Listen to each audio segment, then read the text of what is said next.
जय शनिदेव। प्रिय भक्त करो, मैं गुरुमा रुक्मिणी आपका स्वागत करती हूँ हमारे शनिपीठ मंदिर ईस्ट पटेल नगर नई दिल्ली में। ये मंदिर बहुत विशेष है, देखने में छोटा सा जरूर है, लेकिन आस्था और विश्वास का बहुत बड़ा केंद्र है पूरी दुनिया में। 133 देशों से लोग यहाँ पर आते हैं या हमसे वीडियो कॉल या फोन कॉल के माध्यम से संपर्क करते हैं और भगवान श्री शनिदेव के सामने अपनी अर्जी लगाते हैं, अपनी मन्नतें मांगते हैं और भगवान श्री शनिदेव की कृपा से उनके जीवन में बहुत सुधार होता है, उनका जीवन समृद्ध बनता है। ये मंदिर 1 नहीं, 10 नहीं, 15 नहीं, पूरे 30 साल पुराना है। 30 साल पहले इस स्थान को गुरुजी ने खरीदा था और इसे मंदिर बनाया और तब से 30 साल से यहाँ पर लोगों की सेवा की जाती है, उनके कष्टों का निवारण किया जाता है। और जो लोग दिल्ली में नहीं है, आ नहीं सकते, उन सभी लोगों के लिए अब इस YouTube के माध्यम से एक नई ही दुनिया खुल गई है, जहां पर वो हमसे संपर्क कर सकते हैं, हमसे मुलाकात कर सकते हैं और अपने जीवन को बदलने के ज्ञान को प्राप्त कर सकते हैं। ये YouTube चैनल गुरु रजनीश जी भी 10 साल पुराना है, लेकिन लगभग 1 साल से हम आप सभी को बहुत सारे वीडियोस में बहुत सारा ज्ञान प्रदान कर रहे हैं। और ये YouTube चैनल गुरु रजनीश जी भी 10 साल पुराना है और आज एक नया पड़ाव इस YouTube चैनल ने पार किया है, यानी कि 1 मिलियन सब्सक्राइबर, 10 लाख से ज्यादा हमारे सब्सक्राइबर्स हो गए हैं YouTube पर, जो कि हमें देखते हैं और ज्ञान को प्राप्त करते हैं। तो आप सभी जितने भी लोग हमें YouTube पर देखते हैं, हमसे जुड़े हुए हैं, आप सभी के प्यार के लिए, विश्वास के लिए मैं आपकी बहुत बहुत आभारी हूँ। ये चैनल, ये ज्ञान की गंगा ऐसे ही चलता रहेगा, ऐसे ही बढ़ता रहेगा और आप सभी के जीवन को खुशहाल बनाता रहेगा। आज हम जो टॉपिक आपके लिए लेकर के आए हैं वो है कि यदि हम अपनी राशि के अनुसार किसी पेड़ की जड़ को पानी देते हैं, जल देते हैं, तो हम अपने जीवन को, अपने भाग्य को बदल सकते हैं। आप में से बहुत से लोग अधिकतर सुबह सुबह पेड़ को पानी देते ही होंगे, अपने यहाँ के पेड़ पौधों को पानी देते होंगे या तुलसी को जल प्रदान करते होंगे, लेकिन राशि के अनुसार वो कौन सा ऐसा पेड़ है, वो कौन सा ऐसा पौधा है जिसमें इतनी शक्ति है कि वो आपके भाग्य की रेखा को ही बदल दे। तो चलिए आज इसी विषय में हम बात करेंगे। अगर आपने हमारा चैनल सब्सक्राइब नहीं किया है तो अभी इसे सब्सक्राइब कर लीजिए और अपने मित्रों, रिश्तेदारों में से शेयर जरूर करिए, ताकि शीघ्र ही बहुत सारे लोगों को पता चल जाए कि नया चैनल ही राशिफल का हमारा शुरू हुआ है। विषाद्विषम किम विषया समस्ता दुखी सदा को विषयानुरागी धन्योस्तु कायस्तु परोपकारे कह पूजनीय शिव तत्वनिष्ठ। अर्थात इस संसार में विष से भी बढ़कर विष क्या है? संसार के विषय भोग। इस संसार में दुख किस कारण होता है? इन सभी विषय भोग, सुख सुविधा, संसार की आसक्ति के पीछे भागने से ही दुख होता है। और सुखी कौन है? जो परोपकारी है। श्लोक का अर्थ बहुत आसान है, लेकिन जब आप इसे सुनते हैं या मुझ जैसे किसी ज्ञानी महात्मा से आप ये बात सुनते हैं कि संसार के विषय भोग, संसार में सुख सुविधा, ये सब नश्वर है, बेकार है, इसके पीछे मत भागो, तो सुन तो लेते हो, लेकिन मन इस बात को स्वीकार नहीं कर सकता, क्योंकि आप देखते हैं आपके आसपास के जो लोग हैं वो बड़ी बड़ी गाड़ियों में घूम रहे हैं, बड़े बड़े उनके घर हैं, उनके बच्चे आगे बढ़ रहे हैं, अच्छा कर रहे हैं, तो कहाँ आपको समझ में आएगा कि सुख सुविधा बुरी है, कि इस संसार में आसक्ति करना बुरा है, ये संसार आसार है। ये चीजें आपको समझ में कैसे आएंगी? तो मन इस चीज को स्वीकार नहीं करता, तो एक कान से सुनते हो, दूसरे से निकाल देते हो, क्योंकि किसी संत की निंदा भी नहीं कर सकते और उन्हें गलत भी नहीं कह सकते, लेकिन बात सही भी आपको लगती नहीं। सही कह रही हूँ? सतयुग में, त्रेता युग में या द्वापर युग में कोई भी ज्ञानी अगर इशारे में कोई बात कह देता था तो वो समझ में आ जाती थी, लेकिन आज इस कलयुग में बात इशारों में समझना बहुत मुश्किल है। और आपकी गुरु माँ तो आप जानते ही हैं, नए जमाने के संत हैं, तो आपको मुझे ठीक से समझाना पड़ता है, तभी आप इस बात को समझेंगे। और बात देखो, समझोगे तभी जो मैं आगे उपाय देने वाली हूँ उसमें प्रयोग करोगे, क्योंकि जो उपाय है उसको सफल बनाने के लिए ये जो मैं बात बताने जा रही हूँ ये बहुत जरूरी है, तो इसलिए ध्यान से मेरी बात को समझ। एक कहानी के माध्यम से समझाती हूँ, क्योंकि आप सब मेरे बच्चे हैं और मेरे बच्चे तो कहानी सुने बिना मानते ही नहीं, तो इसलिए कहानी के माध्यम से समझा रही हूँ, बात को ठीक से समझना। एक छोटा बच्चा था, लगभग उम्र रही होगी 7-8 साल की। नाम था उसका उपमन्यु। एक दिन अपनी माता की गोद में जाकर के बैठा और कहता है, माँ मुझे दूध पीना है, मुझे मीठा मीठा दूध पिलाओ माँ, मुझे दूध पीना है। उसकी माँ बोली, बेटा हम बहुत गरीब हैं, हमारे पास ठीक से अन्न खाने को नहीं है, हमारे पास ठीक से रोटी खाने को नहीं है, तो मैं तुझे दूध कहाँ से ला करके? ये तो अमीरों के चोंचले हैं, धनवान ही दूध रोज पी सकते हैं, मैं तुझे दूध नहीं ला पाऊंगी। लेकिन बच्चा जिद पे अड़ गया। उसने कहा, मैंने मामा के यहाँ दूध पिया है, मुझे वैसा ही मीठा दूध पीना है। माँ परेशान हुई, बहुत समझाने का प्रयत्न किया, लेकिन उपमन्यु तो मानने का नाम ही नहीं ले रहा था। बचपन का हट था, मचलने लगा, जिद करने लगा, नहीं मुझे दूध पीना है, नहीं तो मैं कुछ नहीं खाऊं। मजबूरी में माता ने जो उसके घर में कुछ अनाज पड़ा था उसी को कूट करके बारीक करके उसने पानी में घोल के उसको दिया और कहा, ले दूध पी ले। बच्चे ने दूध को जैसे ही मुंह से लगाया और छोड़ करके कहता है, माँ ये असली दूध नहीं, मुझे तो असली दूध पीना है, ये नकली दूध है। माँ रोने लगी, बेटा मेरे पास तेरे लिए बस यही है, मैं तेरे लिए दूध नहीं ला सकती। आज यदि मैं किसी से मांग कर भी तेरे लिए दूध लेकर के आ जाऊं तो रोजाना मैं तुझे दूध नहीं पिला पाऊं। आज यदि मैं तुझे दूध पिला देती हूँ तो तेरी जबान पे फिर दूध चढ़ जाएगा और तू रोजाना उसकी इच्छा करेगा, और इतनी सामर्थ्य, इतना पैसा मेरे पास है नहीं। उपमन्यु ने अपनी माता के आंसू पोंछ करके उसे कहा, माँ तू रो मत, मुझे ये बता कि हम गरीब हैं लेकिन ये अमीर कैसे बनते हैं? मामा या और लोग जो हमारे आसपास के हैं, रिश्तेदार हैं, वो सब अमीर क्यों हैं?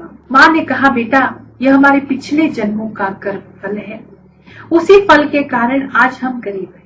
उपमन्यु छोटा बालक है, बिल्कुल निर्दोष है। उसने माँ से पूछा, तो माँ क्या हम इस कर्म के फल को बदल नहीं सकते? माँ ने कहा, बिल्कुल बेटा बदल सकते हैं, यदि भगवान चाहे तो हमारे इस कर्म फल को बदल सकते हैं। उपमन्यु ने फिर पूछा, माँ तो भगवान कैसे प्रसन्न होंगे?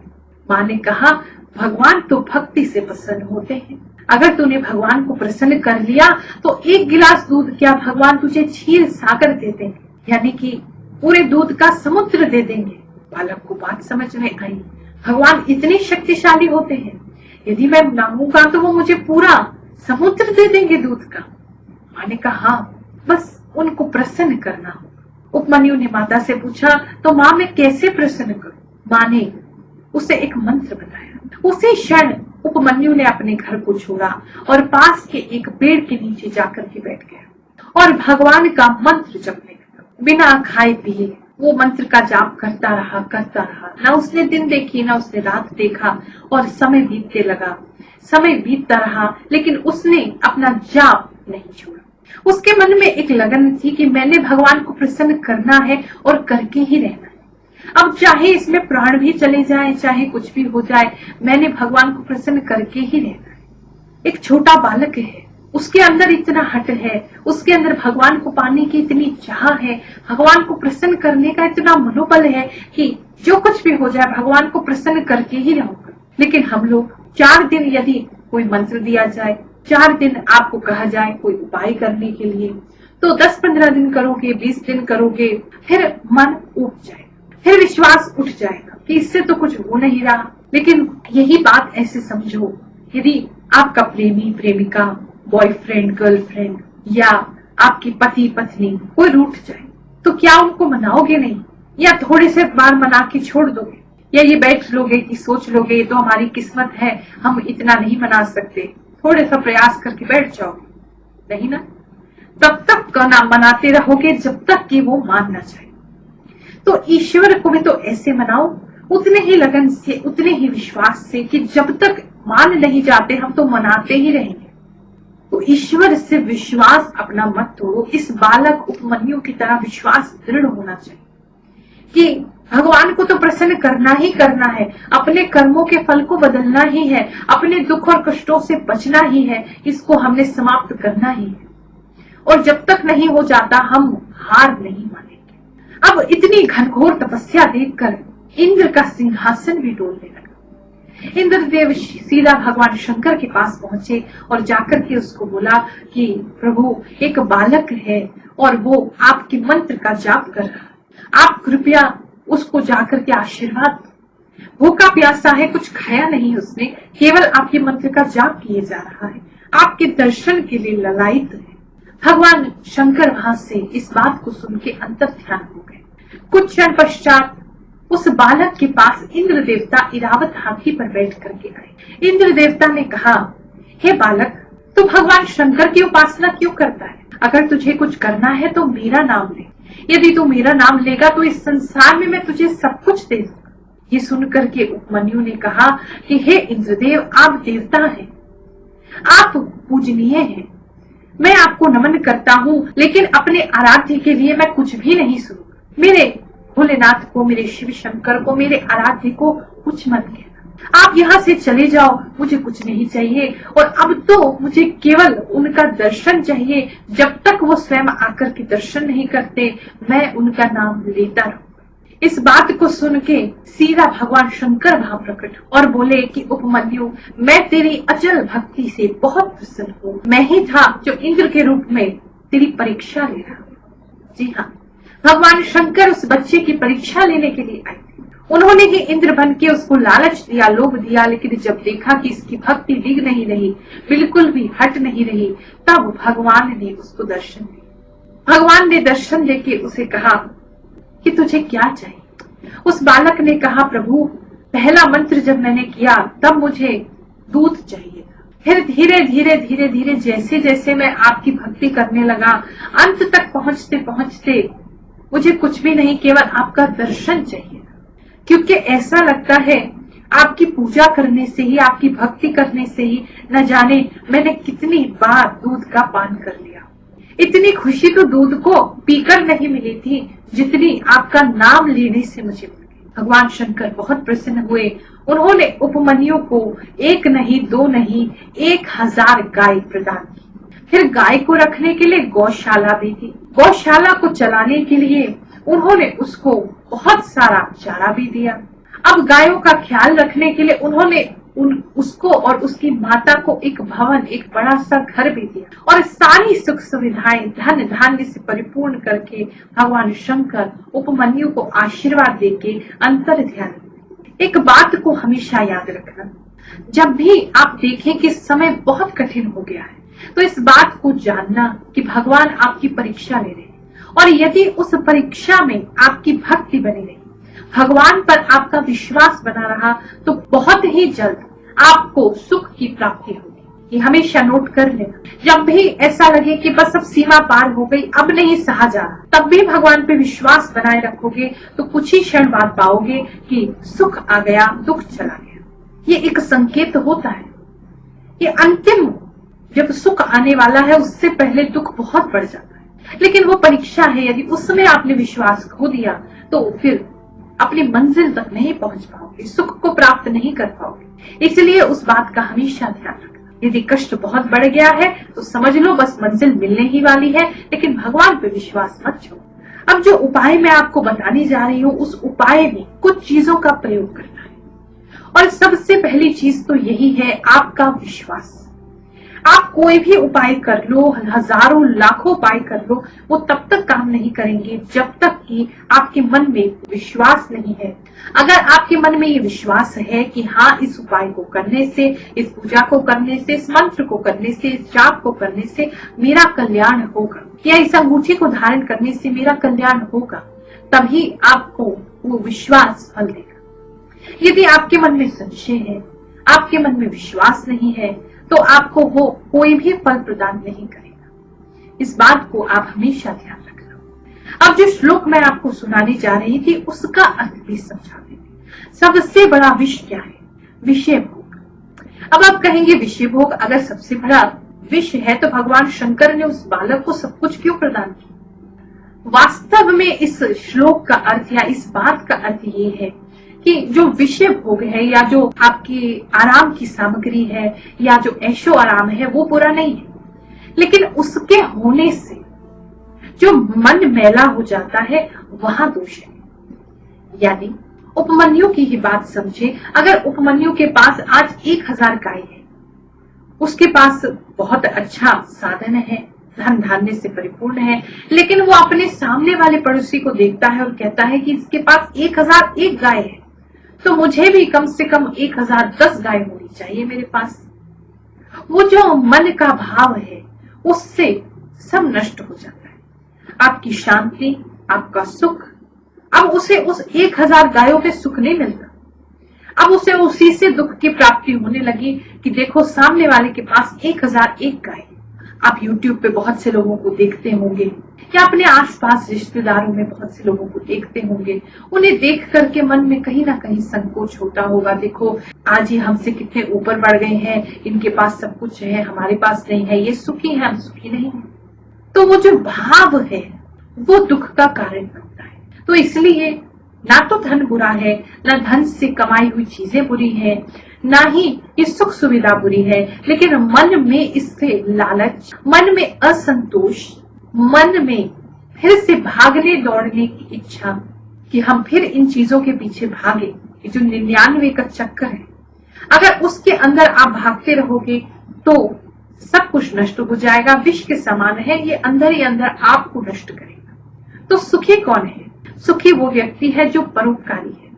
यानी आज अगर आपकी सामर्थ्य है कि एक रोटी आपके पास है तो उसे भी किसी के साथ बांट के खाना, ये परोपकार है। यदि ऐसा कर सकोगे तो दुआएं तो मिलेंगी ही, साथ में बहुत सुख, आनंद, शांति अंदर से आएगी, संतोष आएगा कि इस संसार में आने का हमारे कुछ तो लाभ है, कुछ तो फायदा है कि हम किसी के काम आ सके। लेकिन बार बार मैं आपको एक बात बोलती हूँ कि जो लोग सोचते हैं कि कोई चीज हमारे काम नहीं आ रही, वो हम किसी को दे दे, वो परोपकार नहीं है। जो चीज आपके काम की है, फिर भी आपके मन में यदि भाव आता है कि कोई जरूरतमंद आपको दिख रहा है और उसके साथ आप उसे बांटते हैं, वो परोपकार है। तो वही मनुष्य सुखी है जो दूसरे के साथ बांट करके खाता है। और वो मनुष्य सबसे ज्यादा दुखी है जो केवल और केवल हमेशा इसी चीजों में पड़ा रहता है, यही सोचता रहता है कि कैसे मैं दूसरे से आगे निकलूं, कैसे मैं दूसरे से बड़ा बनूं। ऐसा व्यक्ति हमेशा ही मन में दुख पाता है।